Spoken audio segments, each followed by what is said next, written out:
ഓം ശ്രീ സായി ഭഗവതേ നമഃ. ഓം ശ്രീ സായിനാഥായ നമഃ. സായി ബാബയുടെ അനുവാദവും ഉത്തരവാദിത്വവും കഴിഞ്ഞ അധ്യായത്തിൽ വിവരിച്ചു. സച്ചരിതം എഴുതുവാൻ ബാബ പൂർണ്ണ സമ്മതം നൽകി. അദ്ദേഹം പറഞ്ഞു, ഞാൻ നിന്നോടുകൂടി സച്ചരിതം എഴുതുവാനുള്ള ആവശ്യത്തിന് പൂർണ്ണമായും സമ്മതിക്കുന്നു. നീ നിന്റെ ജോലി പൂർത്തിയാക്കുക. ഒന്നുകൊണ്ടും ഭയപ്പെടരുത്.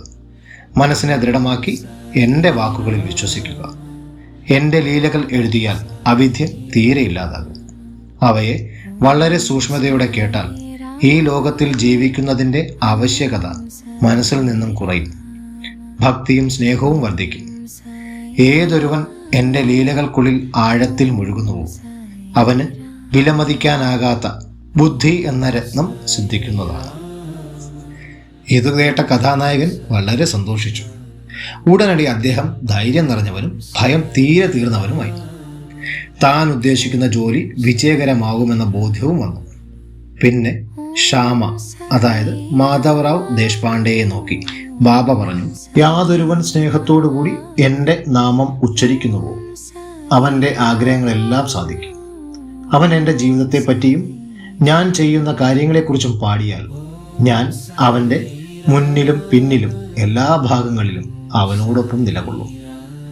യാതൊരുവൻ മനഃപൂർവ്വമായി എന്നിൽ ഭക്തിയുള്ളവനായിരിക്കുന്നുവോ അവൻ സന്തോഷം അനുഭവിക്കും. ഈ കഥ കേൾക്കുമ്പോൾ ആരെങ്കിലും എൻ്റെ ലീലകളെ പാടിയാൽ വിശ്വസിക്കൂ, ഞാൻ അവർക്ക് തീരാത്ത സന്തോഷത്തെയും തൃപ്തികരമായ ജീവിതത്തെയും കൊടുക്കും. യാതൊരു മനുഷ്യൻ എന്നിൽ ശരണമടയുന്നുവോ എന്നെ ദൃഢമായി പ്രാർത്ഥിക്കുന്നുവോ അവരെയെല്ലാം മോചിപ്പിക്കുന്നത് എൻ്റെ ഒരു അസാമാന്യ സ്വഭാവമാണ്. എപ്പോഴും എൻ്റെ നാമം ഉച്ചരിക്കുന്നവർ, എന്നെ പ്രാർത്ഥിക്കുന്നവർ, എൻ്റെ ചരിത്രങ്ങൾ സ്മരിക്കുന്നവർ എന്നിങ്ങനെ എന്നെ തന്നെ ഓർത്തിരിക്കുന്നവർക്ക് എങ്ങനെ ഈ ലോകാവസ്ഥകൾ ഓർമ്മയിലിരിക്കും? ഞാൻ മരണവായിൽ നിന്നും അത്തരം ഭക്തന്മാരെ വിമോചിപ്പിക്കും. എൻ്റെ കഥകൾ ശ്രവിച്ചിരുന്നാൽ എല്ലാ സുഖക്കേടുകളും ഒഴിഞ്ഞു മാറും. അതുകൊണ്ട് വിനയത്തോടുകൂടി എൻ്റെ കഥകൾ ശ്രദ്ധിച്ചു കേട്ടും അവയെ ആലോചിച്ചും ധ്യാനിച്ചും മനസ്സിൽ ഉൾക്കൊള്ളുക.